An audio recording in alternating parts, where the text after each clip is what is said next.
Trump is doing. Again, America, he's using your kids' education money to give tax breaks to his billionaire buddies. It's that simple. He's looking to find any money he can so his billionaire club can pay even less taxes. And this is why every single Democrat said hell no to the nomination of Linda McMahon, one of the only nominees in history tasked with destroying the very agency she's trying to lead. Linda McMahon wants to detonate the Department of Education. So why is she taking the job? Just to be destructive.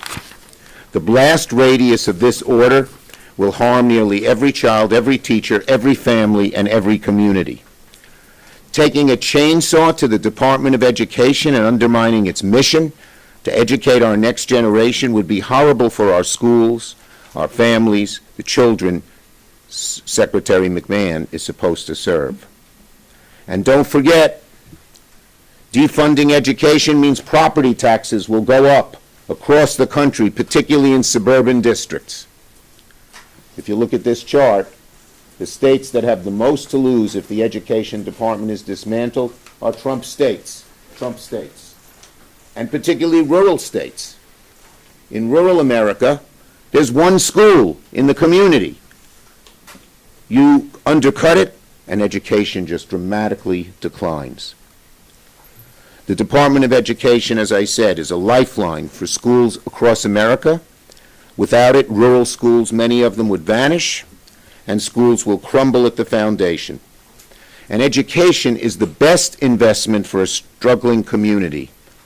Without good schools, without the funding to support these schools, children will be hurt, our country will be worse off, and the American dream falls by the wayside. Kids with special education in particular will be left out in the cold. We've struggled for years to give these kids a good chance out the window to help the billionaires. Class sizes will explode, job training programs will vanish, college will become more expensive and out of the reach for more middle-class kids, homeowners will be hammered with rate hikes. So you look across the board, they're just going at it with the Elon Musk chainsaw blowtorch approach. If the Republicans want to work together with us on real education reform, we'll be the first in line to do it. If there's things that are wasteful, show us what they are. But don't use the chainsaw to just eliminate the Department of Education and public education because you're gambling with our kids' future. Democrats will fight this awful decision every step of the way. Senator Sanders. Thank you. Thank you, Chuck. Elon Musk, the wealthiest person on earth, at the behest of President Trump, is now on the warpath against the working families of our country. Saving money by dismantling the Department of Education, which, by the way, is illegal and unconstitutional, so that the billionaire class can receive huge tax breaks, is terrible public policy and morally reprehensible. Mr. Musk, who is worth some $400 billion, and his fellow billionaires do not have to worry about the quality of public education because they send their kids and grandchildren to fancy private schools.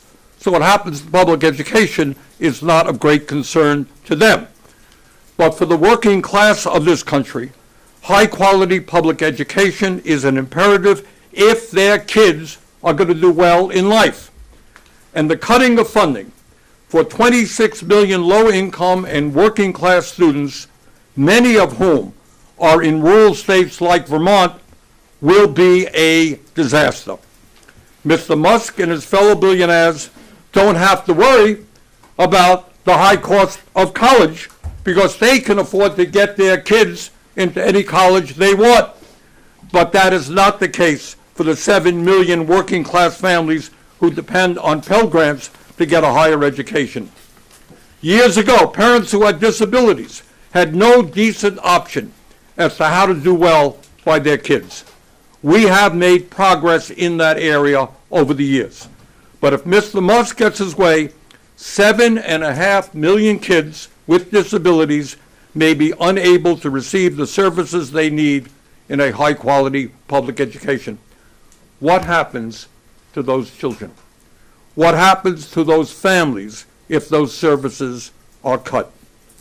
The department also enforces our federal civil rights laws to ensure all kids can get a decent education no matter what their race, creed, color, or gender may be.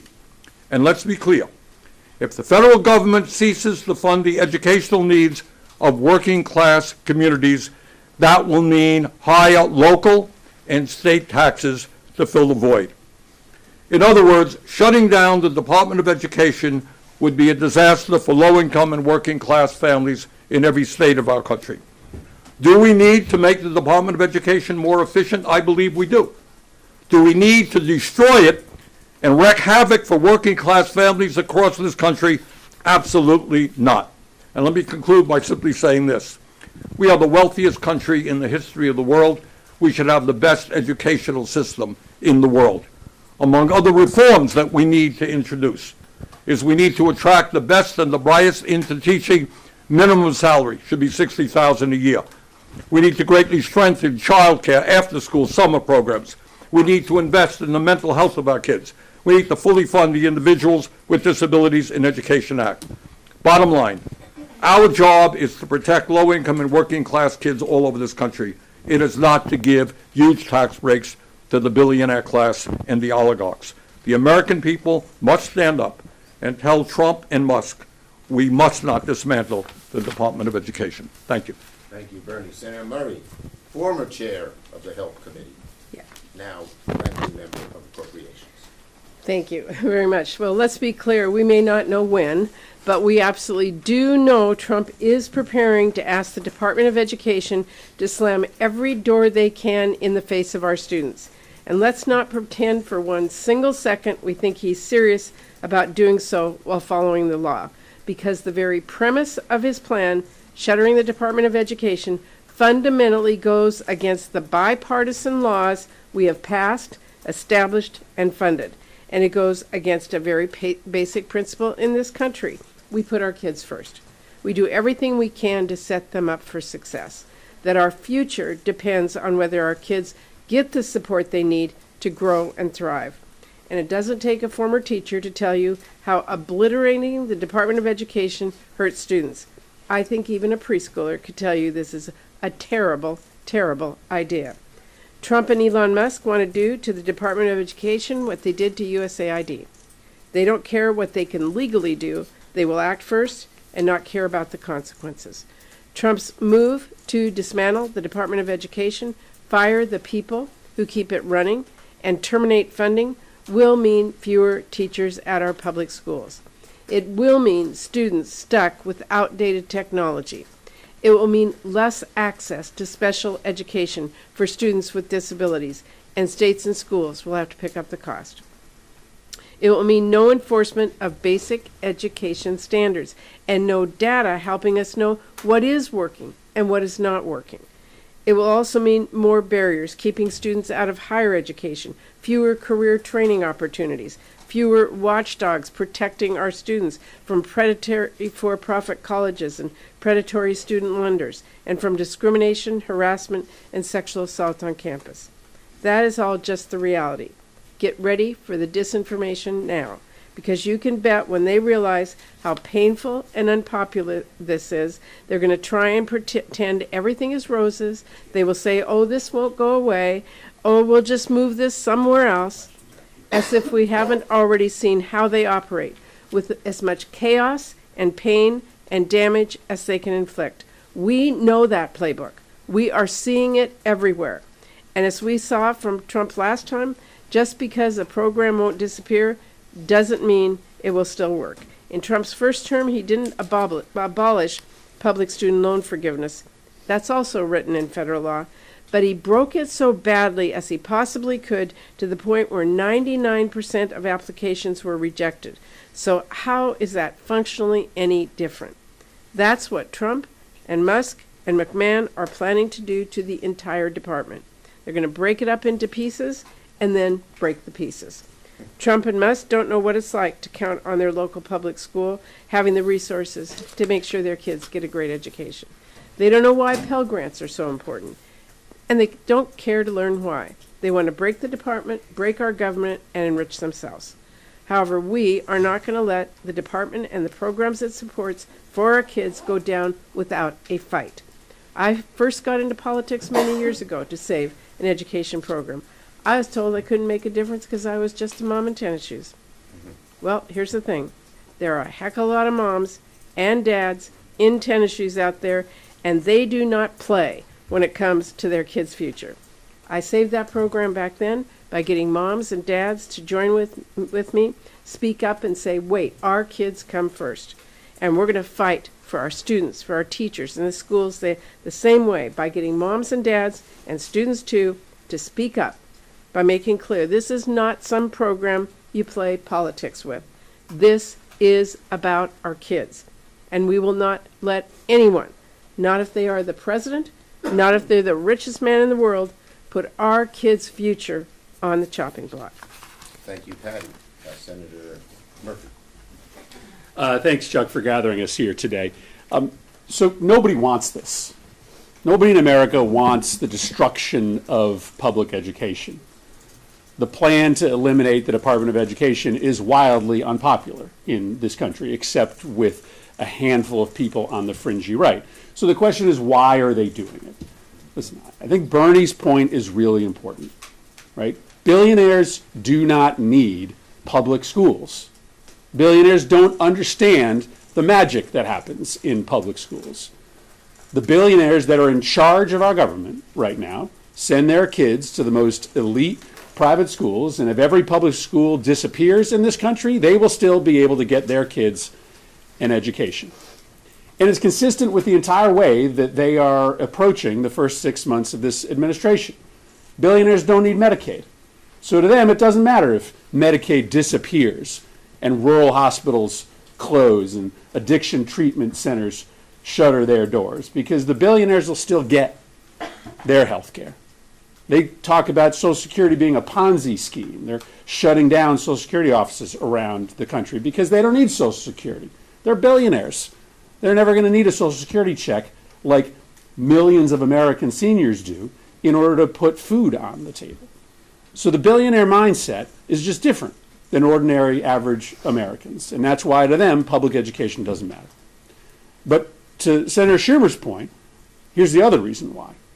All that matters right now is the billionaire and corporate tax cut. All that matters is hoarding as much money, stealing as much money from middle class and poor families in this country so that they can pass that money along to the billionaires, the millionaires, and the corporations. Everything that they are doing is about making sure that they shrink the parts of government that help regular people so that they can pass along more benefit and more help to their billionaire friends. But then here's the last piece of the story of why. The billionaire class, the corporate class, the private equity class, they are sick to death that they don't have their hands inside the Department of Education Treasury, that they can't get their hands on our schools like they've gotten their hands into our healthcare system and into every other aspect of our economy.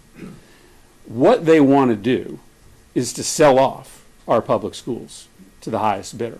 Right? The voucher program that they're talking about, that they will be more easily able to implement if the Department of Education is gone, is really about just making it easier for the billionaire and corporate class to be able to buy up our schools so that they can make money off of it like they make money off of the Medicare program, like they make money off of so many other aspects of our government.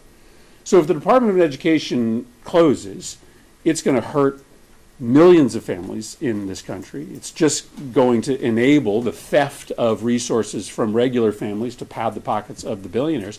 But it is also likely to result in you waking up one day and finding out that your local elementary school that your kids go to is owned by a private equity firm on the other side of the country and is being run for profit instead of being run for the education of your kids.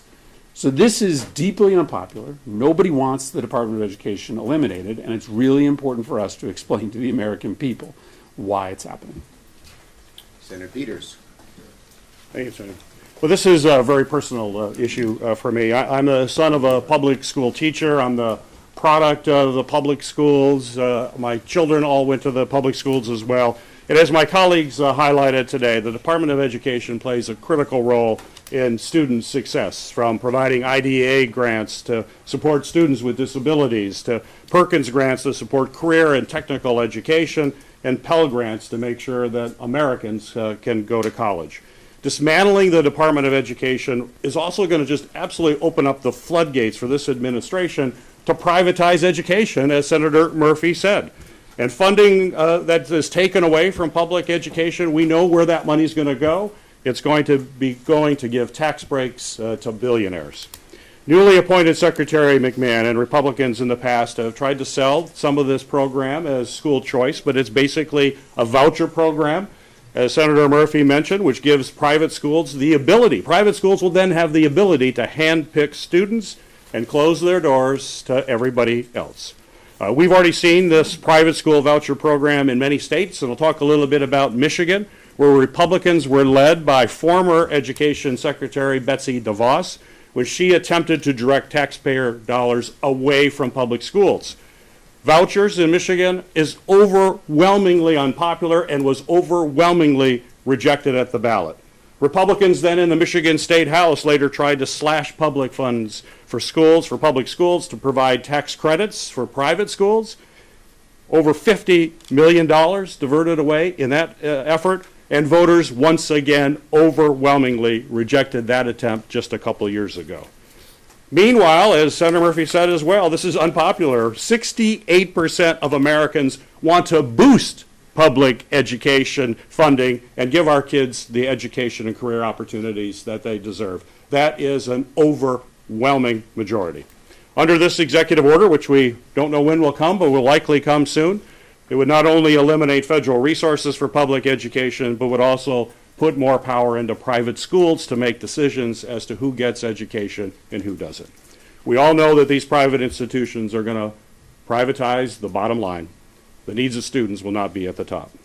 But perhaps most important reason we need federal Department of Education is to make sure that all students, no matter who they are, no matter where they live, regardless of their economic status, that they have access to quality education and an opportunity to be successful in life. I would urge my Republican colleagues to join us in this effort to make sure that we do everything we can to protect public education, the Department of Education, and give every student the opportunity to be successful. Thank you, Gary. Questions on this subject? Mr. Leader, would Democrats, we've heard a number, obviously the Department of Education is something that you've dedicated this entire press conference to. The slashing of government agencies, we know Democratic lawmakers want to maybe put some constraints on things like this needing congressional approval, and they want to tie that to government spending in this latest continuing resolution.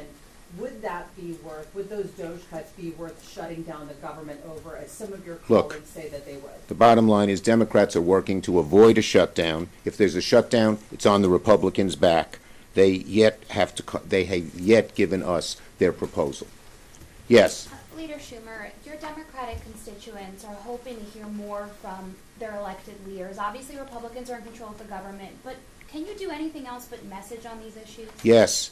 Look at lawsuits. Just yesterday, many NIH, the cuts to NIH were rejected. We have filed over 100 lawsuits working with the AGs and working with independent groups. We have won 87% of them.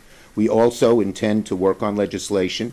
I had a call with, I thought it would be 500 activists. 3,000 got on the phone. And we are focusing in all of our states on the Republican congressmen and senators voting for the things that will be so unpopular, and we're going to get a chance to have them vote on it in reconciliation. Yes? Have you heard any concern from constituents about how these cuts could affect other programs like school lunches, Head Start? Yeah, people, if you use this blowtorch to the Department of Education and eliminate it, kids are going to go hungry. They're not going to be, I don't know where they're going to get their breakfast, where they're going to get their lunches. The schools are going to be so hard pressed. And a lot of these programs are part of the Department of Education as well as, of course, the Department of Agriculture.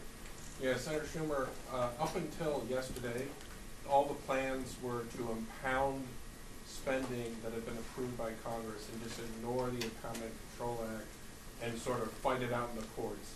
Yesterday, Republican senators started pushing back on Musk and saying, hey, send us a rescissions package that can bypass a filibuster here in the Senate. Wondering if you think that that is the appropriate way for them to actually try to Look. cut spending, and are you looking forward to those votes? Look, first, we're having many ways to get votes, including reconciliation.